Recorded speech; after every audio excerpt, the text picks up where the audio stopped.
All right. Good morning, everybody. February 28th.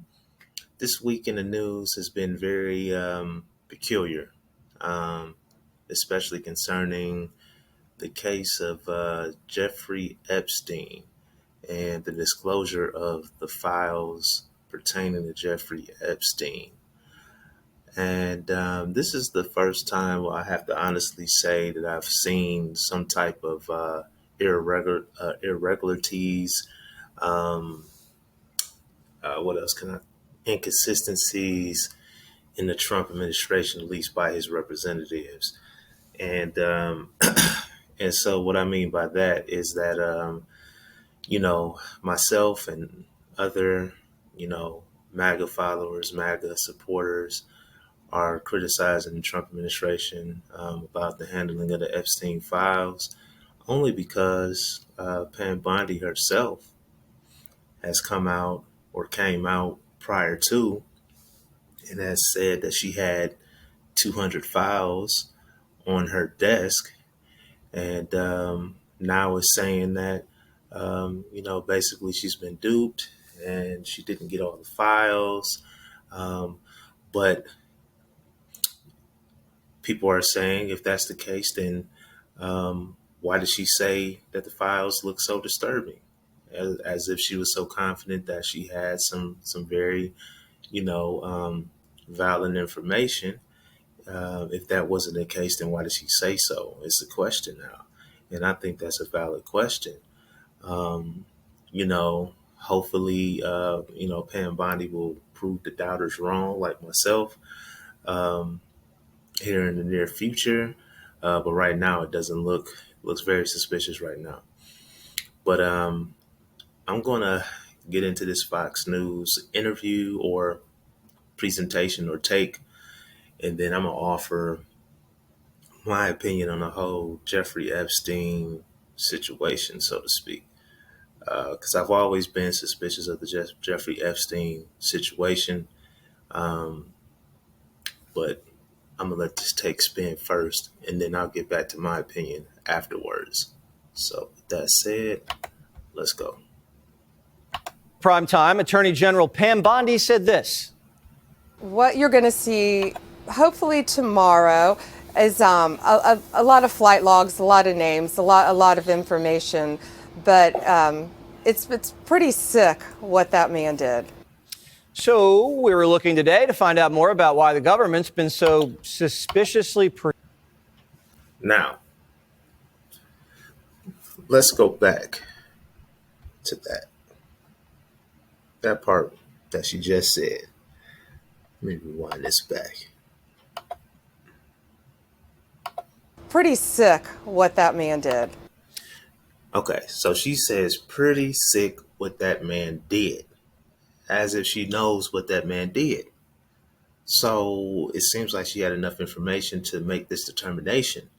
But now she's saying that, um, there are discrepancies in the file releasing from the FBI, so forth and so on. Basically, she's implicating the New York office in nefarious activity, basically. But she said that she knew this man, did some very, heinous things. So how does she know that if she didn't get her hands on all of the files? If she, basically she's alluding to whatever she's had her hands on is not enough information. And it seems like it's not enough information to conclude what she just said. So, you know, those are the irregularities that I am referring to, the discrepancies, the inconsistencies. Um, Unfortunately, well, I'm not gonna say unfortunately. I don't have any fans in this. I'm only rooting for the truth. So, she said what she said, and it's just not. It's not. It's looking suspicious. Now, why she did what she did, I don't know. Does that make Pam Bondi, a part of it or anything like that? I'm not going that far to say that, but at least not right now. But this is very suspicious. But anyway, let's keep going. So we were looking today to find out more about why the government's been so suspiciously protective of Jeffrey Epstein. This afternoon, a bunch of conservative influencers left a meeting at the White House with binders that said the Epstein Files, Phase 1.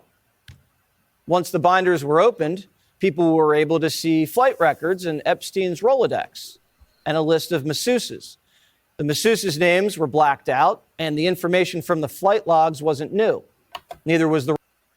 Again, suspicious. If, the files have not been completely released, why, do this is the question. Very, very suspicious. Let's go. Rolodex. When we began to feel duped, Pam Bondi released a letter that says, basically, I was duped too.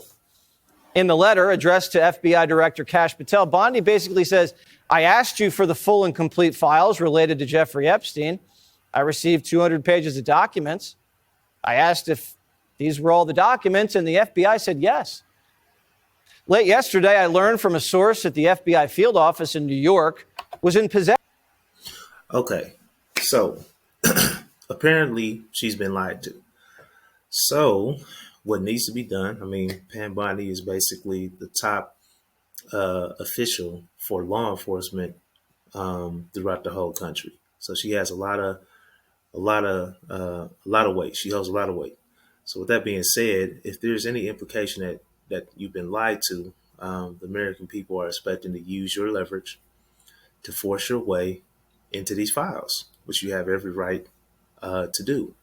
So basically, Trump supporters are,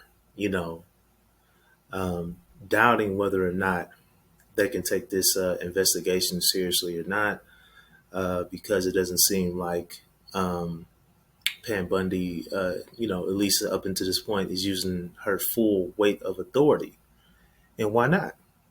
Is the suspicious question. But anyway, let's keep going. Possession of thousands of pages of documents related to the investigation and the indictment of Epstein. Despite my repeated requests, the FBI never disclosed the evidence of these files. Bondi's demanding by 8 a.m. tomorrow morning that the FBI deliver everything to her office, including all records, audio, video recordings, all materials related to Epstein. Anybody that didn't respond according to Pam Bondi's order needs to be detained and stripped of their duties and investigated. To me, that's how you aggressively handle a situation if you're really trying to handle it. Just don't add up. Doesn't at all. Let's keep going. And she ensures DOJ will disclose everything. And she's directing Patel to begin an immediate investigation into why the FBI isn't following orders. So who's in charge at the New York FBI field office? Who's withholding Epstein docs from the Attorney General? James Dennehy is running the show there. There he is. This is the guy who emailed his whole staff to dig in after Trump took office. And don't forget that James Comey's daughter is an assistant U.S. attorney for the Southern District of New York. She worked on the Epstein and Maxwell cases. She's kind of knee-deep in this. Epstein was... She needs to be removed. It's an obvious conflict of interest. She needs to be removed. But whatever, let's go. Facing sex trafficking charges in Lower Manhattan. Where's all that paperwork?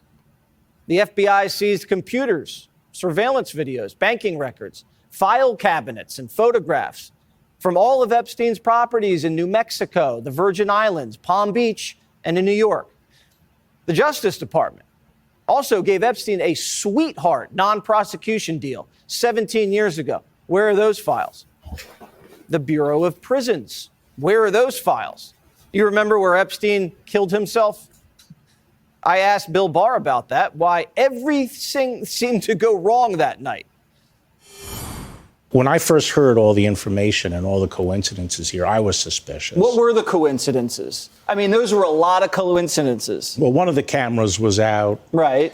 He was supposed to have a cellmate. The cellmate left. They didn't replace the cellmate. And the guards who were supposed to check him every half hour didn't check him. My EMT source said he was on the scene immediately to pull Epstein's body out to the morgue. And when he got to the cell, he saw 7 people there touching Epstein's body and moving stuff around. Trump did say during the campaign he'd release these files, so it's not like this came out of the blue. Jeffrey Epstein did act as an informant to the FBI. Where's the surveillance footage in the prison? You know, I don't know if that question's already been answered or not, but it needs to be if it hasn't. Bureau embarrassed? Is the Bureau embarrassed that they let hundreds of young victims down? This was all happening right under everyone's noses. Epstein was probably an intelligence asset, rumored to be working with the Israelis, maybe this country, probably other countries. Was he a double agent? He had dirt on everyone and a knack for making cash. And he's dead. So the government has no one to protect but themselves.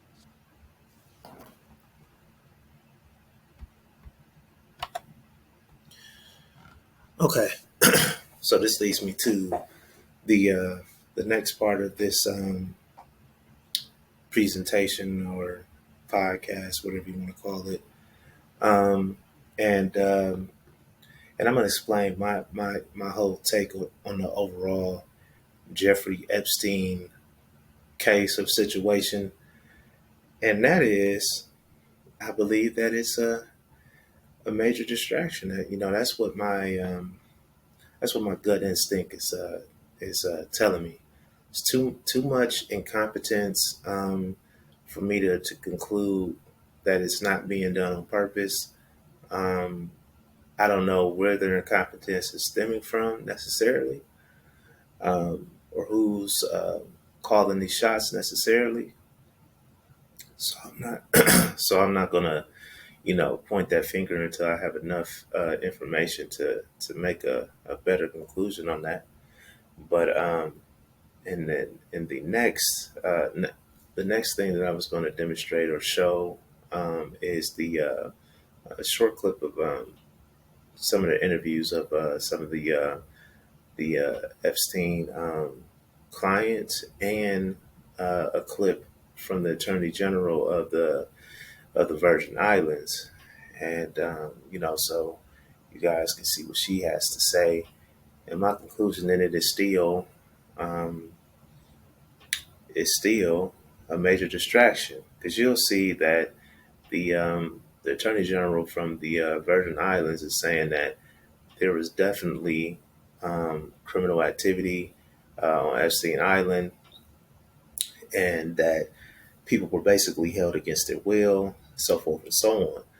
But the reason why that makes me more suspicious is because our news media is showing alleged victims who were able to basically go to and from on their free will. I'm not saying that there's still not a chance of someone still being manipulated, but what was also suspicious is that it didn't seem like Jeffrey Epstein put these young ladies under any type of threat of violence or legal, ramifications. He didn't threaten their family, seemingly, or anything like that. So it would seem to me, if there was abuse taking place, that these young ladies would have went forward to law enforcement, and they did not. They were also receiving payments, compensation payments from Jeffrey Epstein. And, a lot of people are shaming people for asking these questions, which I don't feel like is okay or right. I don't think it's safe to, take anything that the media feeds at face value, especially when it's concerning our government. We already know that a lot of these media outlets, they have received this backdoor money from NGOs. So, I mean, their credibility is it's not high, So, but anyway, let me find that video real quick. I'll pull it up. Let that be shown.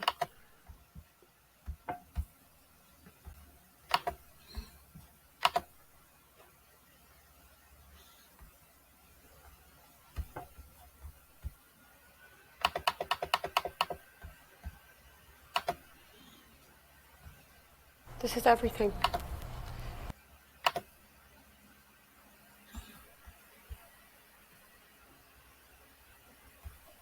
Okay, let's run it.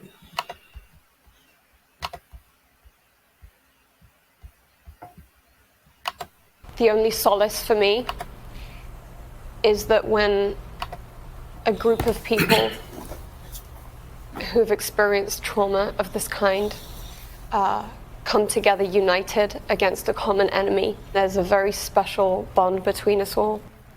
A painful bond shared among these 6 women sitting together for the first time for an exclusive interview with NBC News. I find it very comforting to be here. Marika Chartouni, Anushka DeGiorgio, and Rachel K. Benavidez sharing their stories about Epstein for the first time on television. I think the nature of this kind of abuse means that you're conditioned to be silent, to be isolated, secretive, and shameful. I feel like, it was a big game for him. And we were the pieces of his game. And you're like, I'm just not going to say anything because that's what he told me to do.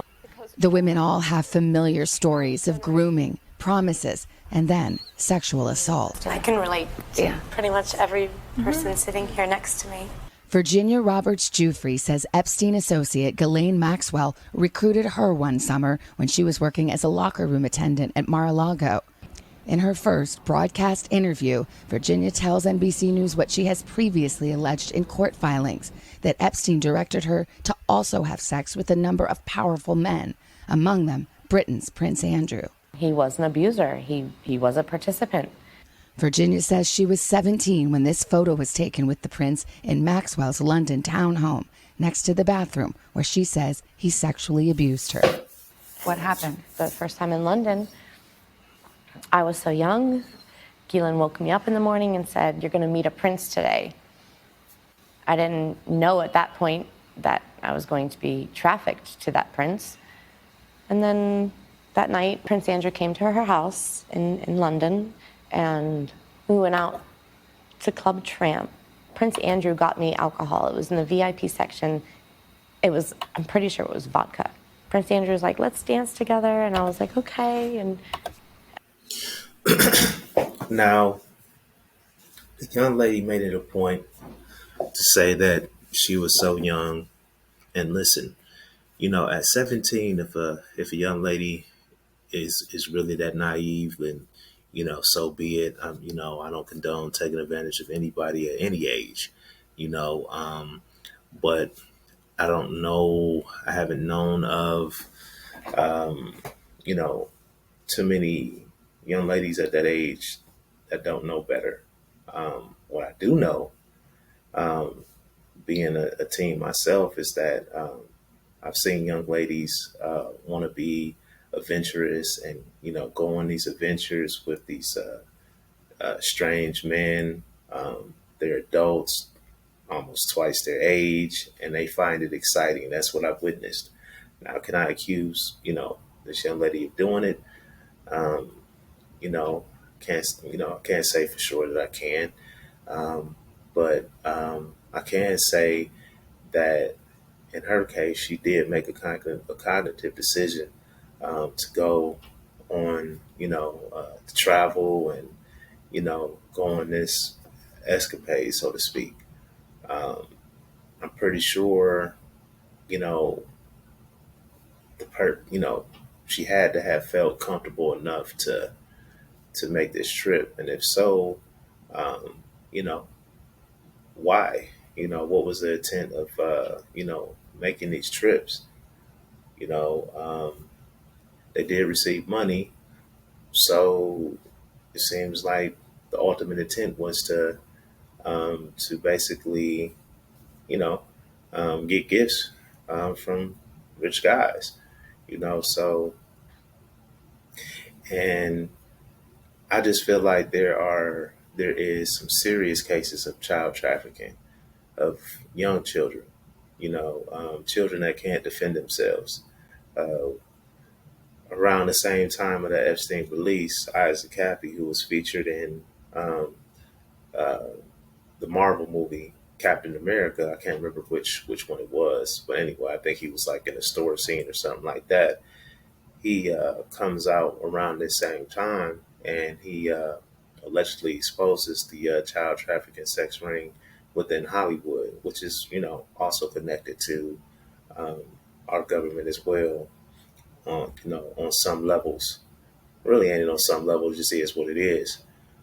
But after his exposure, which he showed video as well, I believe, and he commentated on it, and this video can still be found on his Instagram. At least the last time I checked was maybe like 3-4 months ago. It was still on there. I think like maybe 2 weeks later, after he published that video on YouTube, he winds up um, allegedly jumping himself off of a tall bridge to his demise, which I found very suspicious. You know, so I feel like this might be a distraction from what's really going on within the ranks of the government, within Hollywood, in terms of real innocent children that can't defend themselves, very small children, very young children that should be protected, versus these late teens who, we all know what teenage girls do. Let's not be naive.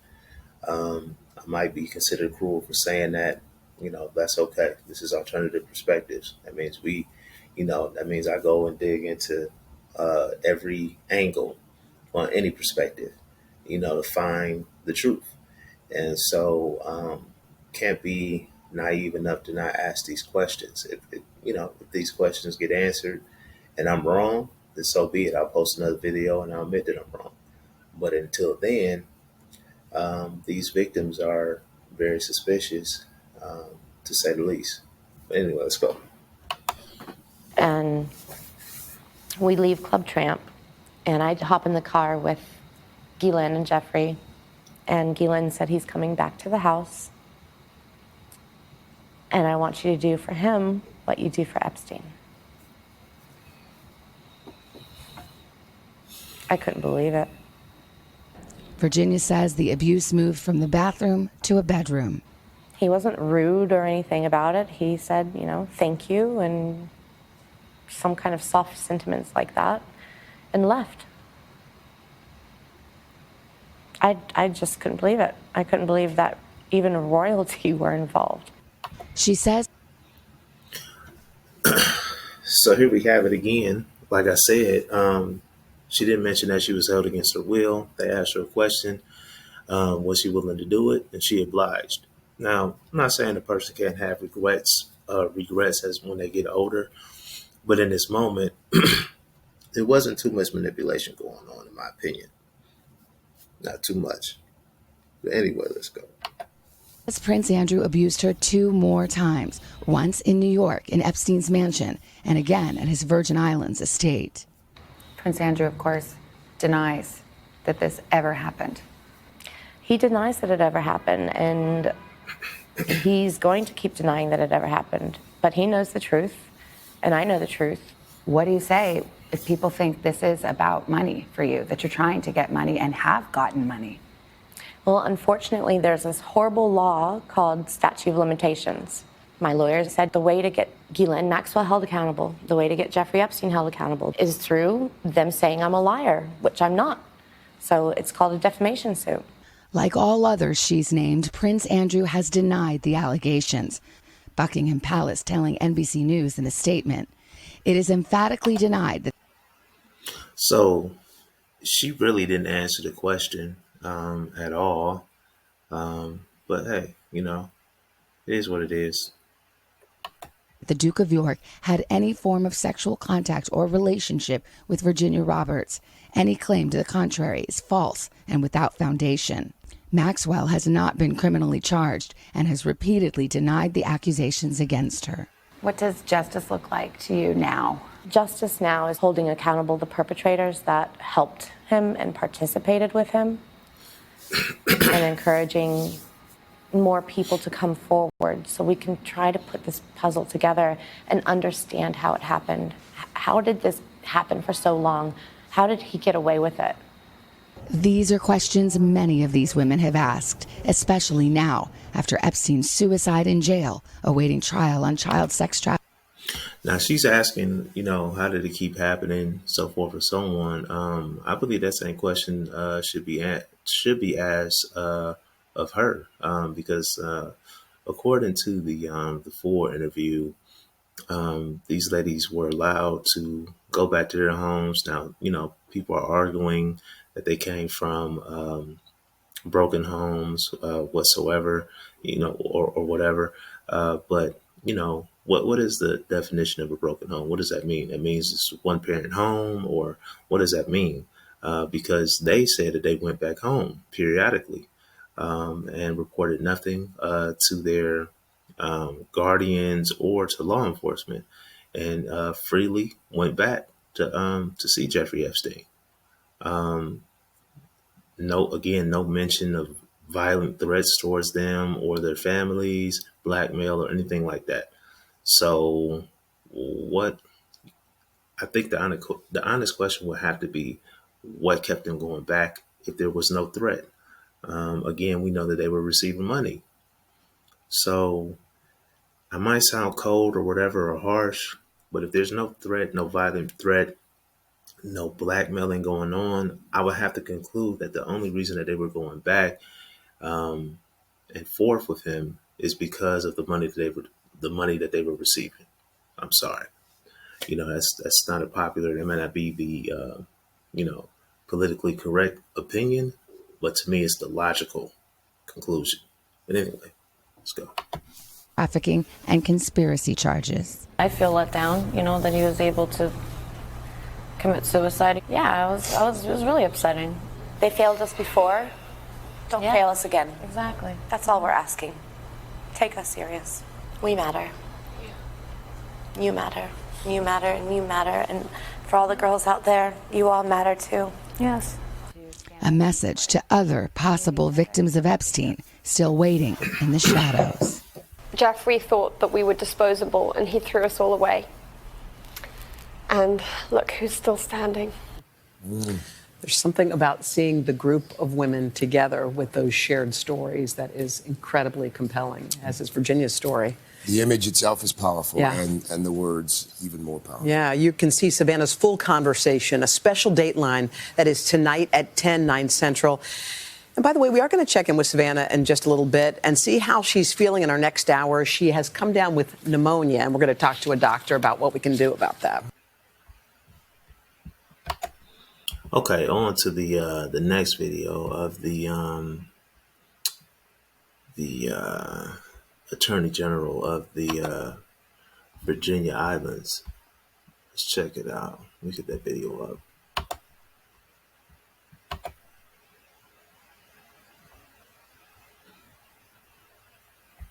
Yeah, this is it right here. Well, we definitely received substantial evidence that he was involved in trafficking young women and children to the Virgin Islands for a very long period of time through our airport, through his private jet. And then he would, by helicopter or sometimes boat, would then transport them over to Little St. James. And that's where he has his complex where he lives, which is his official residence as well. And that these young girls and women were subject to sexual assault, sexual exploitation, through coercion, false imprisonment, where the passports at some points were taken away. The actions were just reprehensible. And it was quite a number of women, and we found. Okay, we'll go back a little bit. Through coercion, false imprisonment, where the passports at some points were taken away. Okay, now that part right there, this part This situation is different because this attorney general was saying that these women were invited out to this island. Even still, that's naive, you know, even for the age of 17. I say really all the way down to 14. That's naive for someone of that age group. However, they got out there and they realized that they were in danger, and Jeffrey Epstein took their passports. Now, to me, that's definitely criminal. You know, it's definitely criminal. But see, my question is this: why the focus on the victims who were allowed to go to and from versus investigating who these victims are? I don't believe in this interview that she identified whether these victims were identified and that situation was investigated. I don't think that it was. So why not? Actions were just reprehensible. And it was quite a number of women, and we found through our investigation that at least up to 2018 that continued. So what your investigation is showing is the broad scope of Jeffrey Epstein's nefarious activities, that it just kept going. Based on the evidence that we found. Okay, so my bad. So it was an official investigation that went on. I guess I'll let the video play further. I don't want to keep missing points. So I'll let the whole thing play, or at least try to play as much as possible to see if she answers that question. Let's go. Found thus far. Let me make something very clear. Jeffrey Epstein was very good at protecting himself and being secret. You know, the secrecy he was very good at that. And because of his wealth, his power, he was able to do that and secure that. So when you think about it, he owns a private island. That's an island over a mile away from St. Thomas, the main island. And it's out there and it's isolated. He purchases that, right?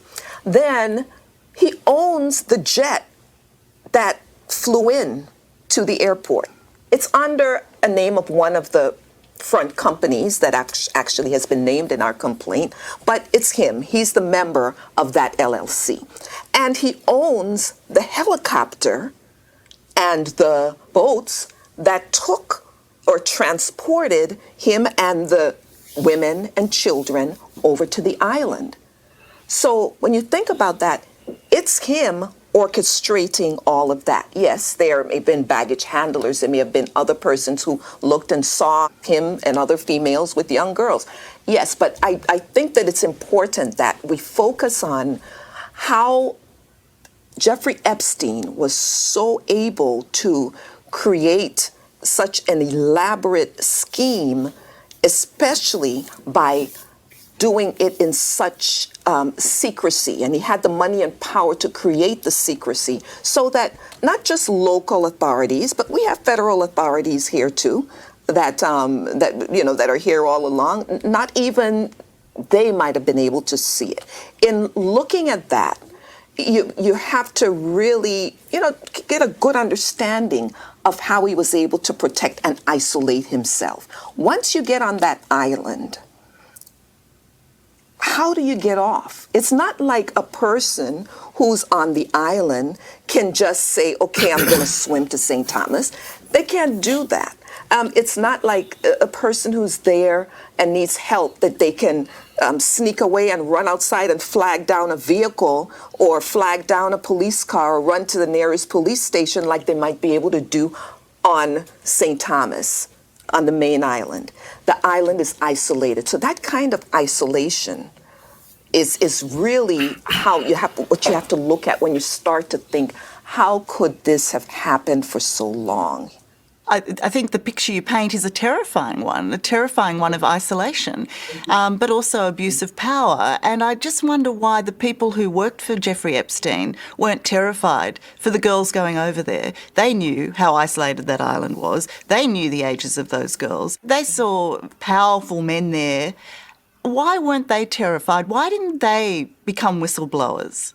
Well, one thing I do know, first of all, is that there are the non-disclosure agreements that Jeffrey Epstein had all of the employees, if not most of them, sign, and they had to agree not to disclose any information to law enforcement or anyone else for, regarding what goes on that island.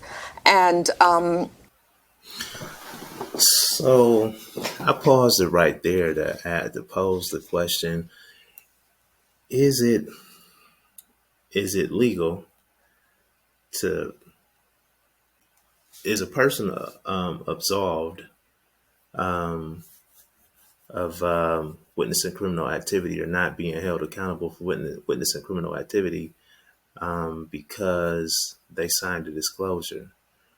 I don't know about that. I'm gonna pause it right here and try to research that real quick and see if I can find that in like 2 seconds.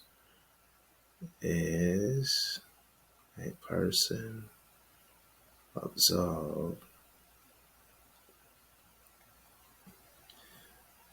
of being complicit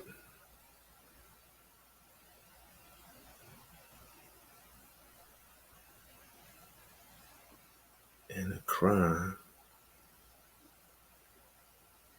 by signing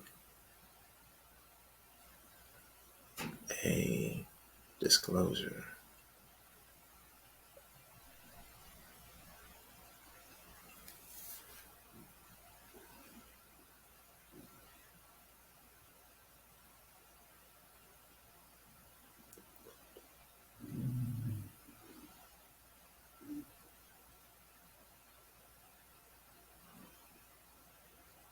Okay, I'm gonna have to further investigate that. I'm gonna let the video continue.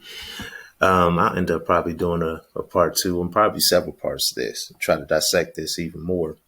So I'm not gonna, hold up the video presentation on that in particular. I'll look that up later and try to see legally if that holds weight, and try to report that information in a follow up video. But anyway, I'm gonna finish this interview with this Attorney General from the Virgin Islands. And even after Jeffrey Epstein's death, those non-disclosure agreements are still in place and still enforced by the estate. So this was just one of the ways that you can pretty much intimidate or silence people. But in addition to that, when you see someone connected with powerful people who may visit the island or he may be involved with, whether it doesn't have to be here, it could be anywhere in the world, and it's known that these powerful people are his friends and associates. That alone is intimidating to the ordinary citizen who's sitting there and watching this and say, ooh, that does not look good. But could you imagine the reluctance of that person to say, I'm going to come forward, I'm going to tell on that person who's friends with all these powerful people? So that alone, the way that he surrounded himself with these powerful people, that was an example of the kind of intimidation that would cause what you're saying, people to be silent about what they may see or suspect. As far as the Virgin Islands is concerned, we need to make sure that the Virgin Islands is not perceived as a haven for this kind of sexual exploitation, human trafficking, and sexual and child abuse. We have to make that clear. It is very important that we enforce our laws against human trafficking, against child abuse, against child and sexual exploitation of women. It is important that we do that, because if I don't do it as the Attorney General, the top law enforcement person, if we do not do it in the Virgin Islands, then those types of crimes will continue to flourish. Hello, I'm Tara Brown. Thanks for watching.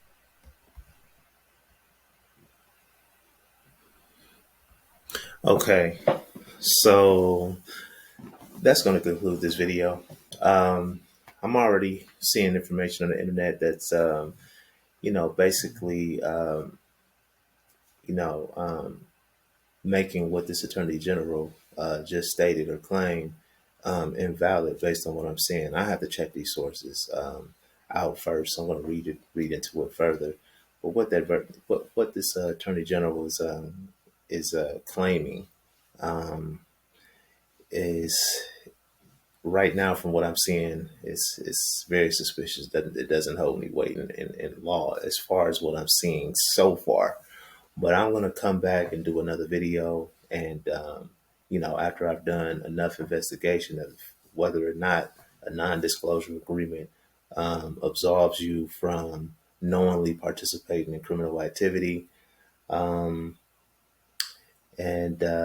Yeah, but that's the video. All of this doesn't make sense to me. And I'm just being totally honest. I think it's a bunch of crap. But the question in mind will have to be, if it is a distraction, what is it a distraction from? I think that's the bigger question. And often people focus on the how do you say, the superficial, the superficial news. And to me, that is the objective of a lot of these news stations who are receiving these NGOs, is to get people to focus on just the superficial aspects of politics, and never ask any questions that go deeper to uncover the real issues that may be going on, like the problem in the United States with the real sex trafficking of very young children who don't have a voice, and who can't defend themselves, who don't have an opportunity to go home, whether that home is broken or not. They don't have an opportunity to return. They've been taken from their parents. No one, their parents haven't heard back from their children since. It's been a lot of years that have gone by and no answers. And this continues to happen in the United States. So is it a cover up from that? I want to say, and maybe I'll present this in the next video. I think I still have saved on my phone a court doc where a gentleman is suing CCP China and the U.S. federal government for being complicit with China in child sex trafficking, I believe, or it might be organ harvesting. Can't remember. I have to go look that up. It's either or both of them at the same time. But I look it up. I try to get that pulled back up and maybe present it in part 2 of this, to demonstrate that there is, or that there is a clear misrepresentation in mainstream media of these type of things. Like, people need to know that people are trying to sue CCP China and claiming that the United States is complicit in this. All of that needs to be equally reported, not just the Epstein stuff, where they're clearly not going to arrest anybody. They're clearly not going to dig into the files. I don't know if there's anything there to be seen anyway. I don't trust any of the players in this, to be honest, because none of it makes sense. This Attorney General, saying that just because you signed a disclosure agreement, you can go commit all types of crimes or witness it and not have to be forced to say anything just because you signed a disclosure. Not buying that. And I'll look into that some more. But anyway, that concludes this video. Have a good morning.